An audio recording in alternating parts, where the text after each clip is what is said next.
Good morning, good afternoon, good evening. I know it's like from that movie, whichever movie it was that has that line, but it's true because when you're in podcasting, that's the benefit. You can listen to it whenever, wherever. My name is Chadva Rose. I'm your host for Jewish Adulting Podcast. And before we get started with our special guest, I just wanted to make sort of a disclaimer that this is episode number 5, I believe. And I know that there have been some of the episodes have been phenomenal. Some of them I've either spoken too much or we didn't talk enough about things. And this is just sort of a work in progress. It's a labor of love. So try to stick with me as I go through this learning curve.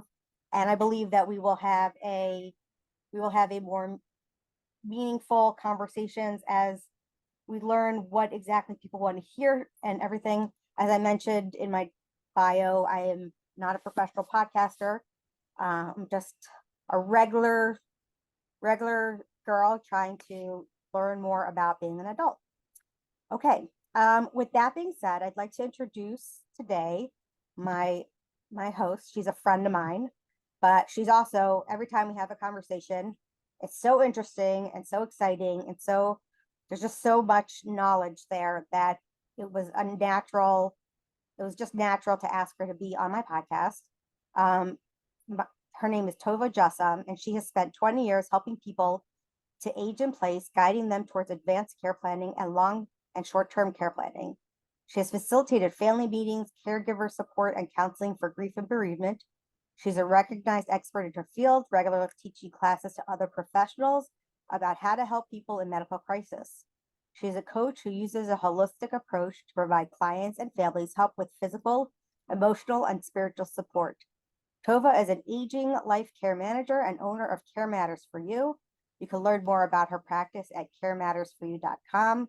I will post this information in the podcast notes. Um, what Tova, you were worried that that was sort of dry. Why don't you tell us in your words what you do? And today, Tova is going to be talking to us about planning for the worst and hoping for the best. And remember, all of these podcasts are sort of geared towards making us think about things that might be difficult or uncomfortable or an experience that we might have that sort of taught us and helped us grow. So this is one of those topics that really is adulting. And Tova, first of all, I would love to hear, from your perspective, how you got into this, what sort of made you passionate about the topic, because you're clearly very passionate about it. Thanks for the introduction, Kadva. So I started in my early 20s working in hospice.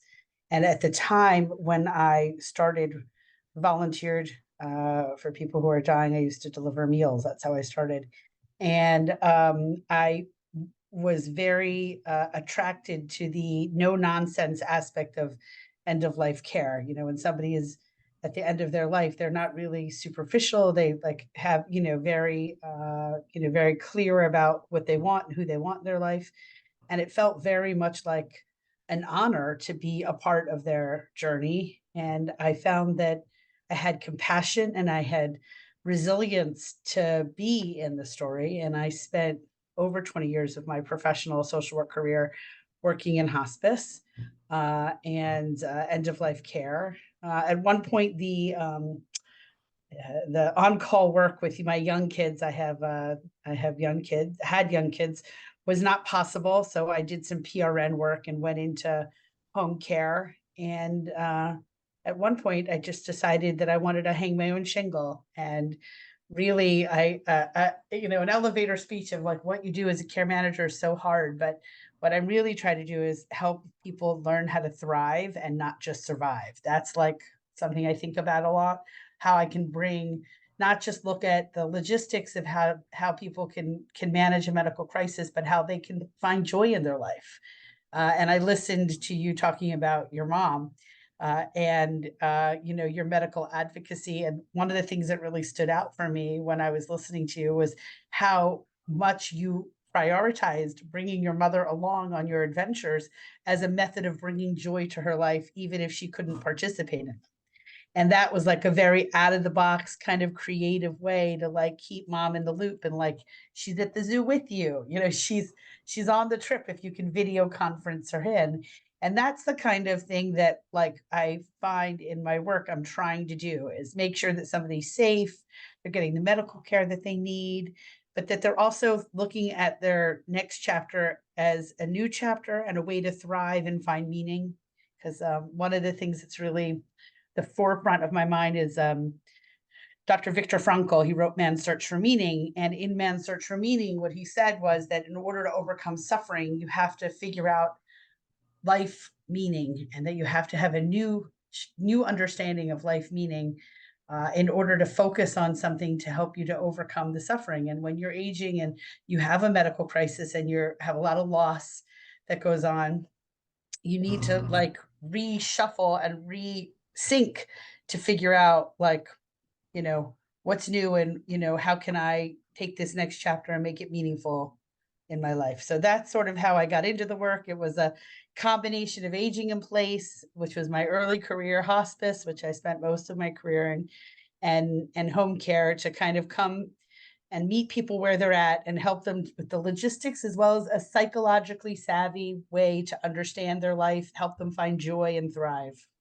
Right. And then, first of all, I just want, as a side note, as someone who I myself worked in care management for a time, that it's not just about surviving and thriving.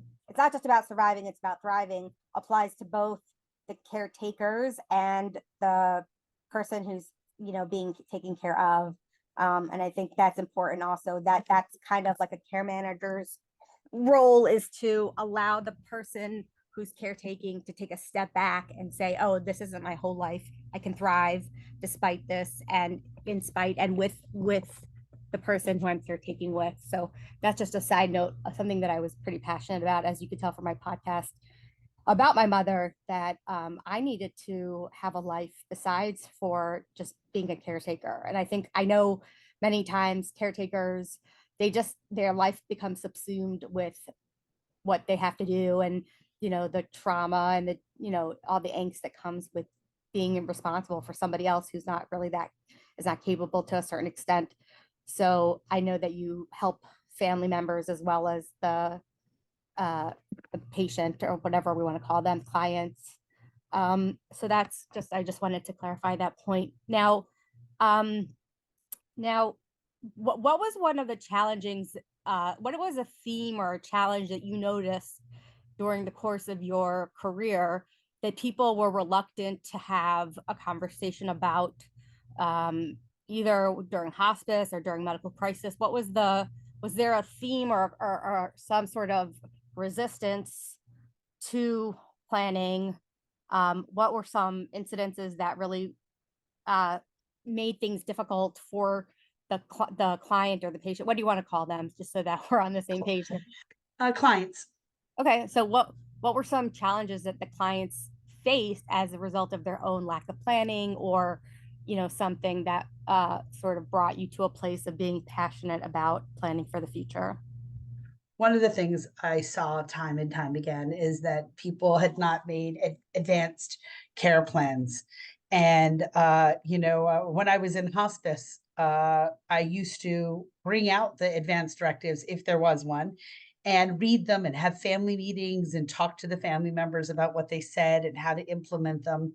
Or if there was none, I would have to navigate some of the ethical dilemmas and some of the family crises around who was going to, how they could collaborate. There are, if you have an advance directive and a medical power of attorney. So an advance directive is composed of two sections. Number one, the medical power of attorney, and number two, your wishes, which is called a living will. So it's two components. So if I encountered a client that didn't have, most importantly, a medical power of attorney, because the wishes a medical power of attorney can put into effect.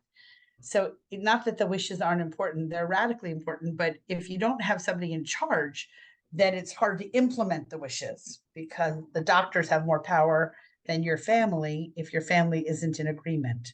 So there's so when I was working in hospice, if they didn't have one, it was honestly a hot mess.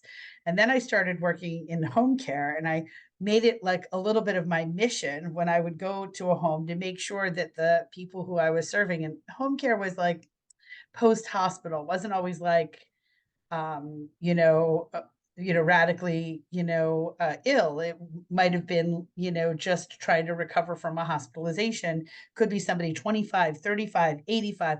It wasn't end of life per se in any way, shape, or form. And so I used to make it my mission to talk about advanced directives and encourage and, you know, uh, Medicare or insurance would pay for me to have one or two visits. And I would always talk about it in the first visit and encourage them to have me come back a second visit because it was never something you could really do in one sitting. And I remember often somebody would say to me, like, oh my God, like, do you know something I don't know? Am I dying? Like, why do I need to get these papers done? And I'd say, oh no, no, this is called adulting. This is what you do, which is funny that you call it Jewish adulting. I would say Mm. this is adulting. This is what you do when you're a responsible person is you make sure that what your wishes are and you share it with other people. And, I tell them Terry Shivo was in her 20s when this came up. Dr. Dan Morheim, he's a local Maryland representative. I heard him speak once, and he said that when his children turned 18, he sat down with each of them to complete an advance. He's a doctor, to complete an advance directive because he understood as a doctor intimately the ramifications of not having an advance directive. And if we want to dive a little deeper into the understanding of an advance directive, I can explain to you that in the state of Maryland, they have surrogacy laws. And the surrogacy laws say that if you don't have an advance directive, there's a tree of like, if no advance directive, then this person, if no that person, then this person. And that becomes very complicated. I can talk a little bit more about that if that's something you're interested in hearing more Well, about. first of all, it sounds like one of the common misperception people have about advanced directives is that you have to be, dying in order to do one. And that sounds like that's a misconception. Can you give an example of someone who got an advance directive, possibly, and how it worked out positively for that person? Because I think that, really it's to ensure that people have emergency plans and that they know who's going to be answering questions for them. Do you have any examples of that you could share with us? Sure. An advance directive, designates who's your primary and secondary decision maker.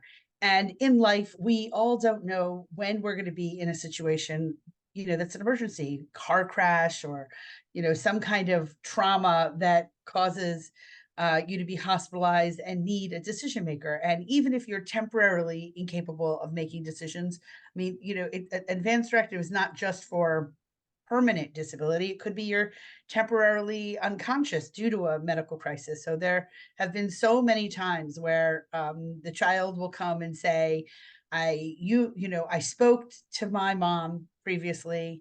I had the conversation. I know what she wanted, and I'm ready to take the next step. And in the Jewish Orthodox community, there is such a thing as a halachic living will, which is different than the standard living will. So a halachic living will has a primary rabbi and a secondary rabbi, and a primary decision maker and a secondary decision maker. And actually, in the halachic living will, they don't even have a section for wishes, because really you go to a Rav and you ask for their understanding of the nuances of the problem. And I, again, heard you talking about going to Rabbi Yes, Heinemann, that's right. and how challenging that is. It's actually interesting to me. It's so different in the Jewish world when you have the halachic living will, because it really um, partners the halachic leaders with your own wishes and the medical condition intimately, so that you feel like you're getting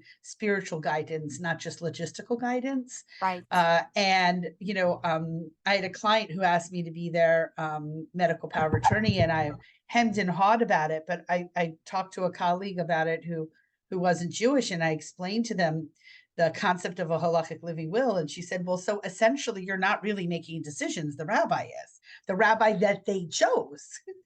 And I Right. said, yes, actually, that's true. I'm the medical power of attorney in the Jewish in this halachic living will is actually just manifesting the rabbi's wishes and the rabbi's, psak, not necessarily initiating it. And they were like, okay, so that doesn't put you in an ethical dilemma about what you would decide to do for this patient, because essentially you are not deciding. And I was like, yes, now you understand it exactly. So I can say, I've had clients, I actually had a client who went to Rabbi Heinemann, and it was, somebody with dementia, and it was end stage. And there was a conversation about, should they put a feeding tube in or not? And the Rav said not to put a feeding tube in. And I know that it was very comforting for the family that they knew that they could go to the Rav and that the Rav was going to give a Pesach, and that it wasn't sort of emotionally or existentially on their Yes. shoulders. Yes. And that's really the key, is like, feeling like you're doing everything you can for your loved one, feeling like you have guidance, both medically and halachically, feeling like you're not alone, when you're doing it, because it can be so complicated and emotional. Right. And, one of my favorite stories is that I tell when I give trainings is about a family that did not have a medical power of attorney, and what a hot mess that was. Can I tell that story, Hedva? Yes, please. I had a client who had 6 children, not Jewish family, it was actually a Catholic family, ironically. And she was on home care, actually, and she was dying, and she had dementia and she had cancer. And the siblings were ready to, they didn't have a medical power of attorney. And when somebody is confused, you actually can no longer complete a medical power of attorney. Ironically, one time I had a client that I needed a witness for, and Heva rushed over to be a witness. And you need just 2 witnesses to say this person's alert and oriented. You don't even need to read the document, but you have to be alert and oriented to complete a medical power of attorney. So this client was no longer alert and oriented. So check, can't do it now. They didn't have one. What they did have was 6 children. And one of them, and this is the most ironic part of the story, was a hospice nurse.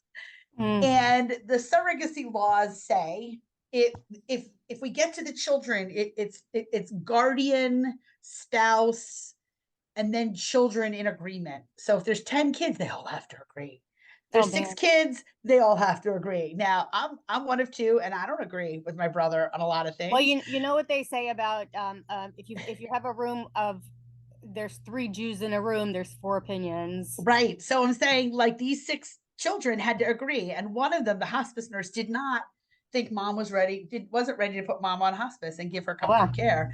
And the other 5 were. And not only were the other 5 in agreement, they told me that this one's like a little bit of a spitfire, and they'd gotten into like physical altercations with her as an adult. Mm.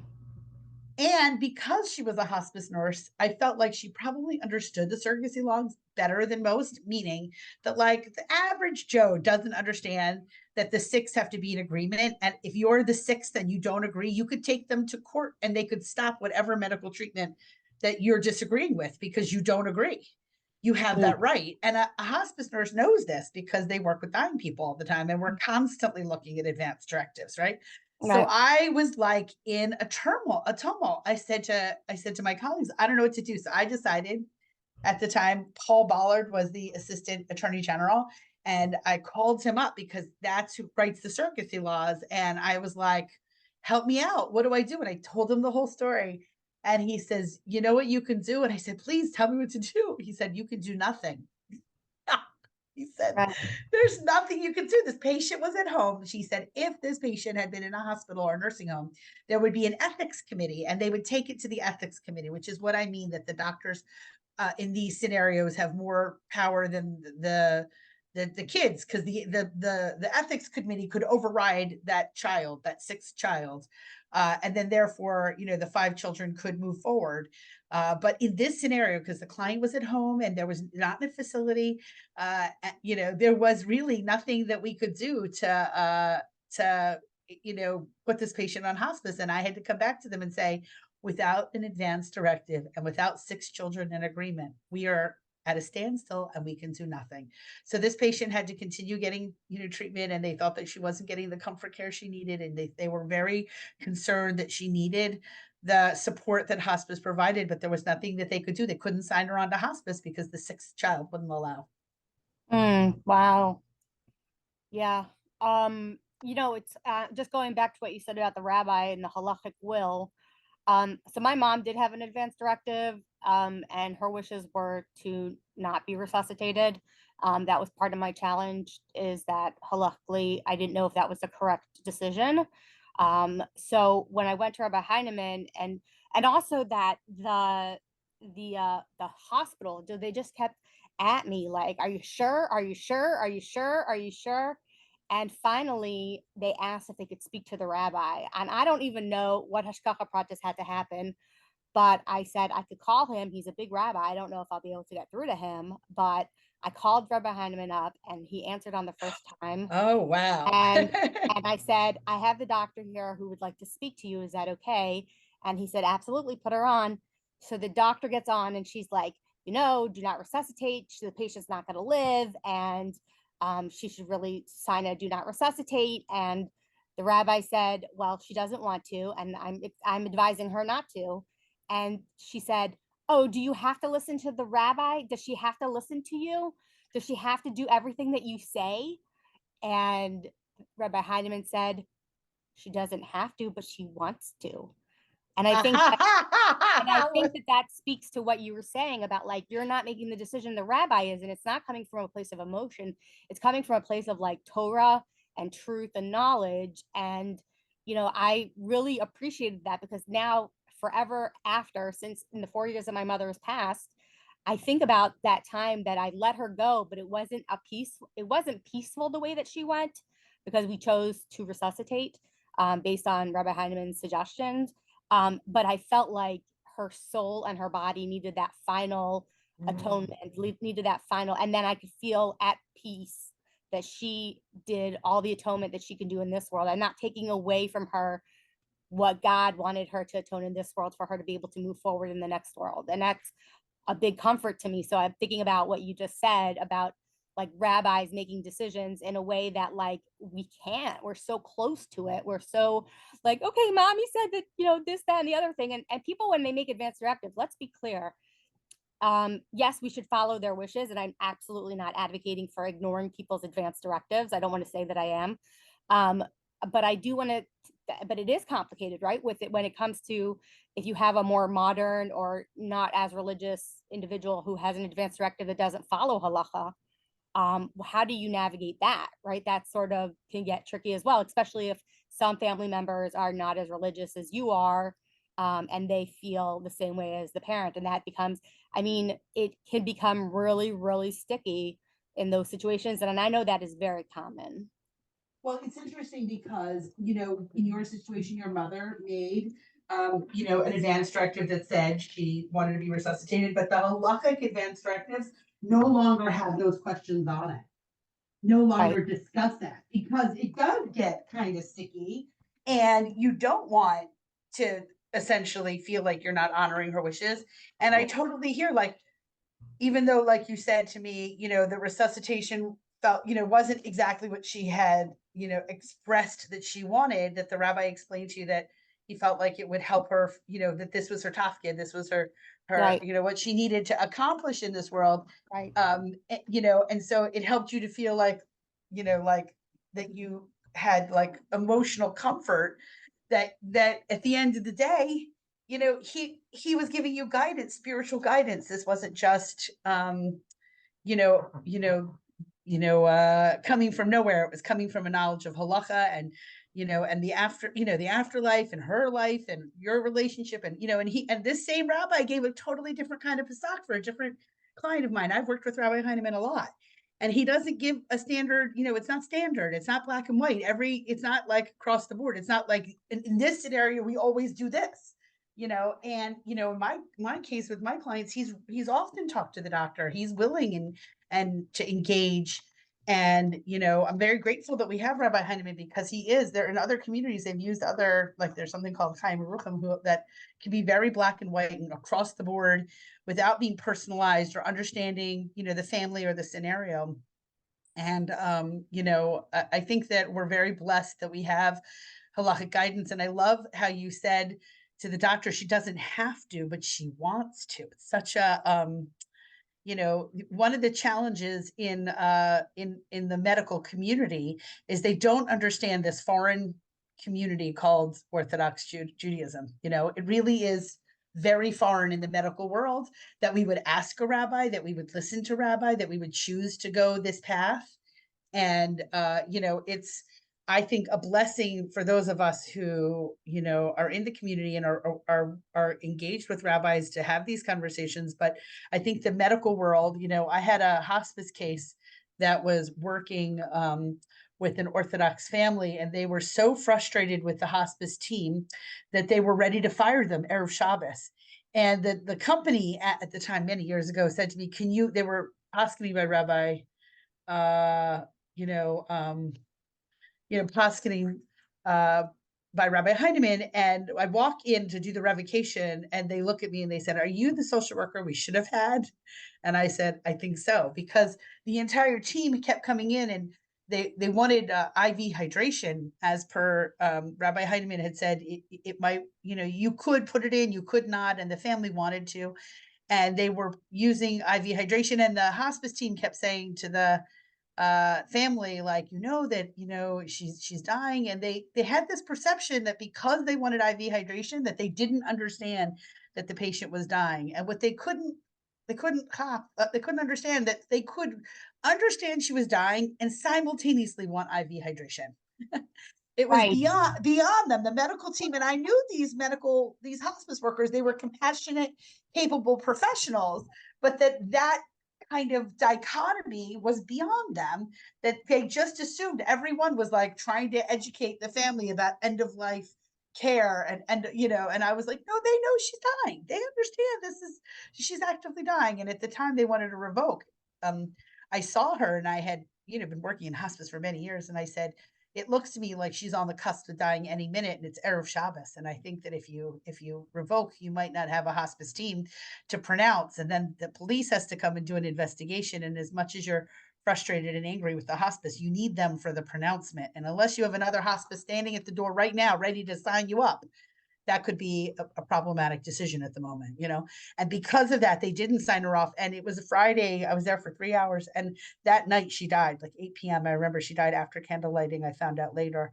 And I was very grateful that they had hospice to call, and that they had, a system in place, and the police didn't have to disrupt the family and the story.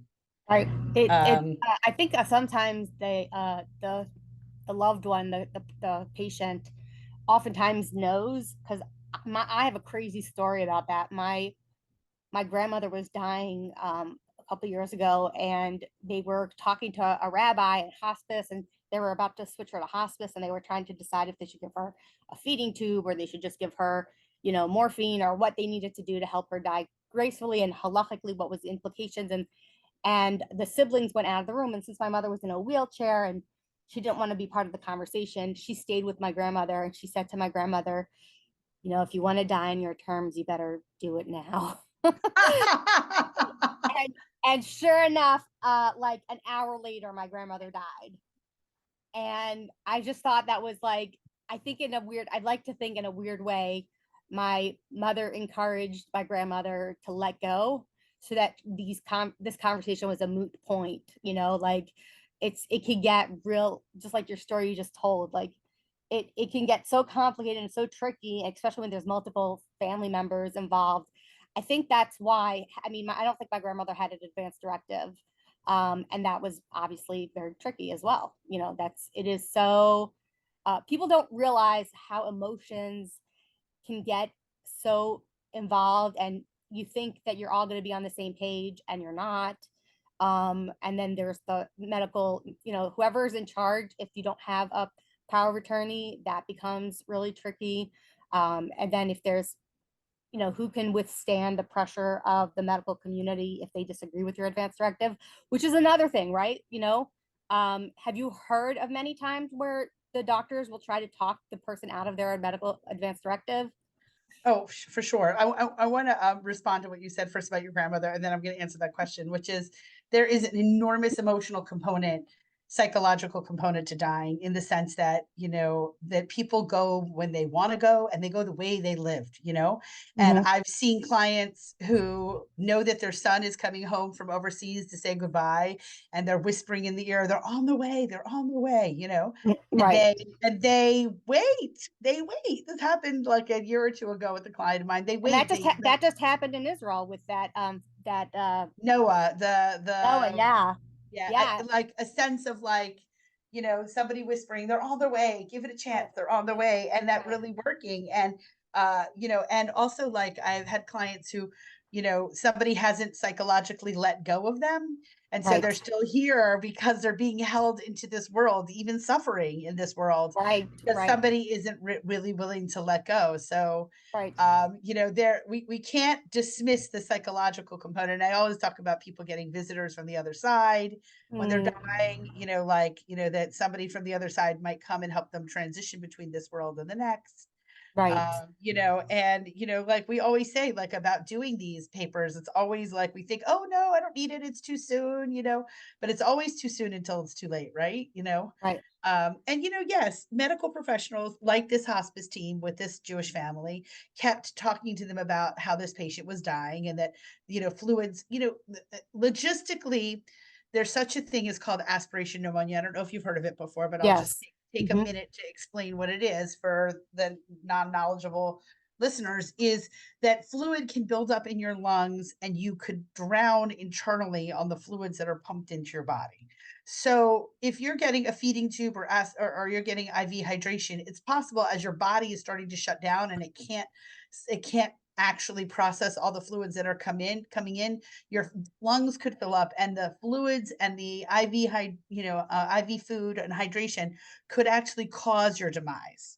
So these professionals in this story were trying to educate the family about the detriments of pumping in fluid to somebody who was actively dying, and worried that the fluids could cause demise. Now, I had a non-Orthodox client who was a colleague who was the medical director of the hospice at Sinai. She was Catholic.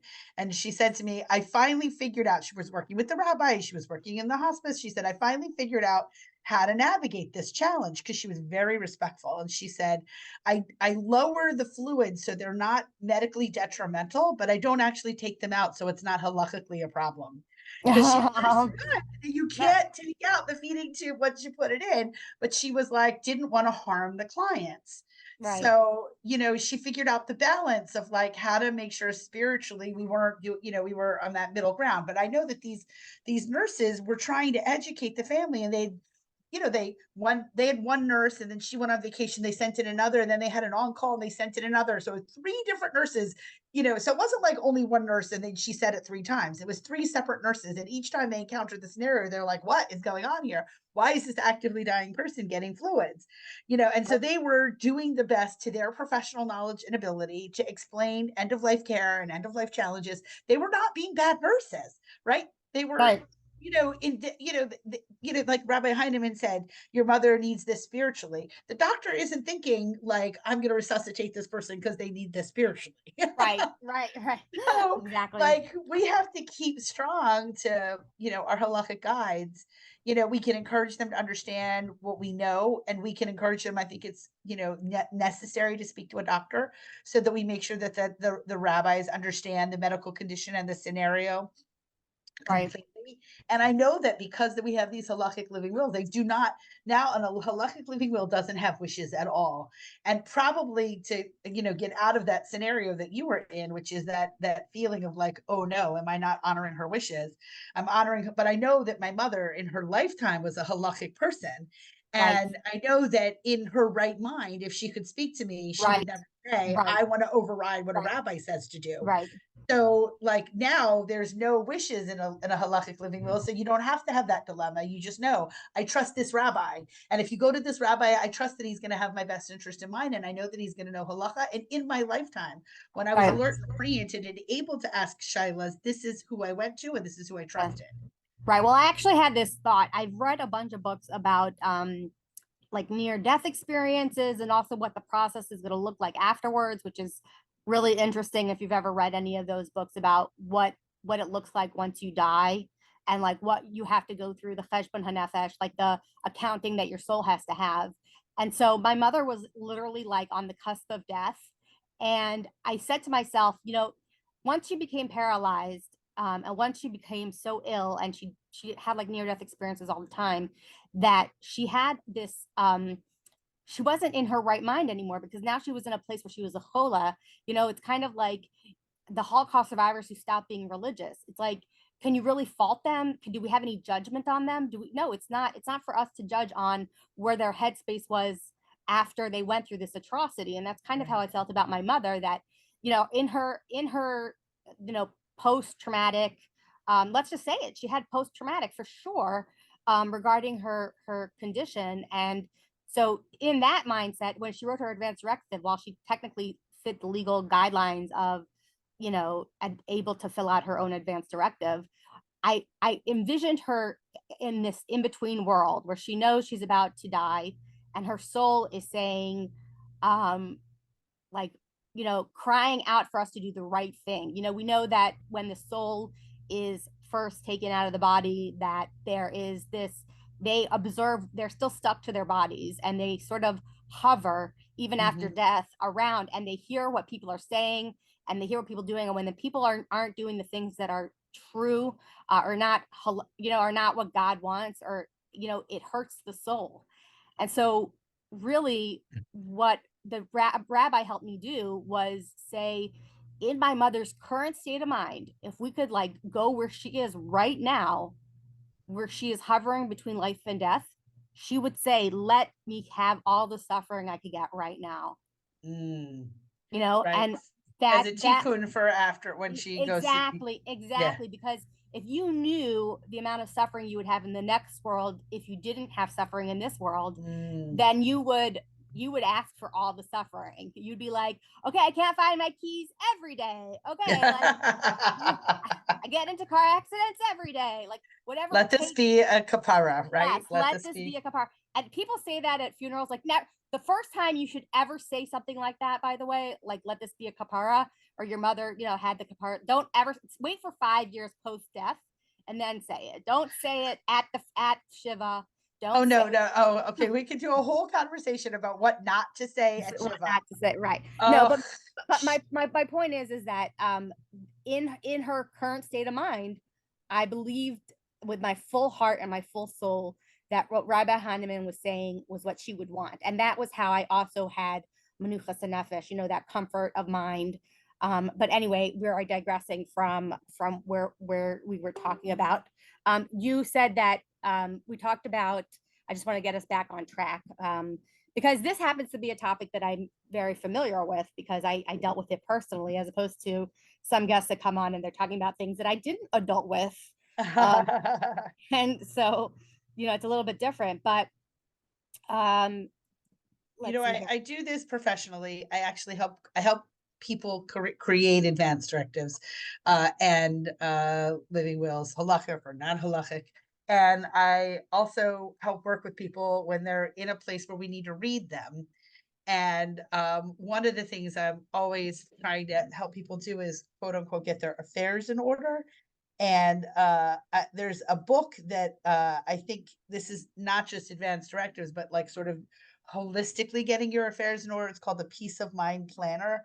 You can look it up on Amazon. It's like $13 for a spiral bound notebook that basically goes through all the things that you would want to do and all the passwords and all the doctors and all the insurances and everything that you would want to do. Pets, planning for your pets, planning for your funeral, anything you could imagine. And the advanced directives is only a piece of it. A will is only a piece of it. Beneficiaries are only a piece of it. So I just want to kind of put that out there so that I don't forget to encourage people to do it. You can look up living will, halachic living will, and get a free copy online. And with two witnesses, you can complete it yourself. You could do it with a lawyer. I did a halachic living will when we did our will, and we did estates for our children, and we created guardians for our children. I went to a lawyer, a local lawyer, and I went to an Orthodox lawyer who really understood the halacha of creating these documents. So I felt very comfortable that I was creating them halachically as well as adulting. And I did that when I was young because I saw so many young people dying, and I understood that this was not something you do when you get older. It's something you do as a part of being a mature adult, you know. Right. So So, well, let me just ask you one final question because I appreciate your time and I don't want people to be like, oh no, an hour long podcast. I'm not listening to that.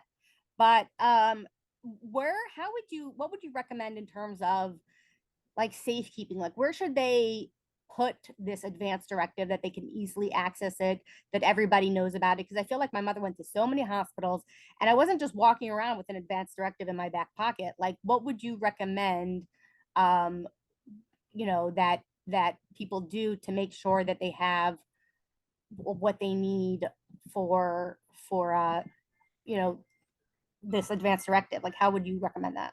first of all, an advance directive in your back pocket. Right. Not for nothing. You could keep it in your car, keep a couple copies in your glove compartment. Your doctor. I like to encourage people to send it to their doctor because the doctor can always fax it to whatever hospital. But whoever it is your medical power of attorney. Often I say, do you have a living will or a halachic living will? And they'll say yes, and I'll say, can I see the paper? And they'll say, the paper? Oh, and even if they have a paper, they'll say, I don't know where it is. Can't tell you how many times I when I go and I do an assessment for new clients, I make lists of recommendations, and number one is always, not always, but like 80% of the time, find the advance directive and make sure the people who are your medical powers of attorney have a copy of your Right. advance directive, so that when they have a medical crisis, which you never know when that's going to be, that they have to go to the hospital. A friend, I just found out over Shabbos that a friend of ours had some kind of an infection and got sepsis, and he's in his early 40s, and he was in the hospital for a week with sepsis. Gosh. And you never know when these things are going to happen, right? Like, who knows Right. when you're going to have a medical crisis. So I do think, like, knowing where the paper is when you know that somebody you love is in medical crisis. So in this case, this person in the 40s, you might not know where the medical power attorney is at hand so easily, and you might not have it in the car because, like, they're generally healthy. But once you start down the road, and you made a comment in your podcast about your mom after her being paralyzed, she was prone to infections. Once you know she's going to be prone to infections and hospitalization, that's when you're like, okay, I got to keep it on me. Because I have had patients, and again, your mother was a full resuscitation, but I have had patients who do not resuscitate, and because they didn't have the papers that said stop, don't resuscitate with them, which is a most, the ENT had to resuscitate by law in the state of, in the country. The default is to resuscitate, not to do not resuscitate. So I do tell people to give it to your doctor, give it to the two people who are primary and secondary, and that you should keep it either in your car, your bag, your pocketbook, so that if you do have to, if 911 or Hatsala is taking you at a random hospital you've never been to before, that gives you HIPAA freedom, and it gives you the ability to make decisions for your loved one. And I'm sure you can tell me a lot of times when you went in and they were very difficult to deal with, that if you had said, look, this is my carte blanche to step in, make decisions, and for you to talk to me and call me, that's just key and clutch. Right. Okay. Um, that's great. Um, yeah. So, is there anything further you want to add? Any anecdotes or any, passionate, like final, inspiration to I just encourage people to do this with themselves or their loved ones? It's not, to do an advance directive doesn't cost money. I do say a durable power of attorney, which is about who manages your finances, that needs to be done with a lawyer. But an advance directive, which could be a halachic living will or a regular advance directive, if you're not somebody who goes to a rabbi to ask shailas, you can get in the state of Maryland a free PDF online. If you Google Advanced Directive Maryland PDF, you can get a free copy. And the halachic living will, if you Google that, nasac.org, it's a National Association of Chevra Kadisha, has free copies of the two different, living halachic living wills.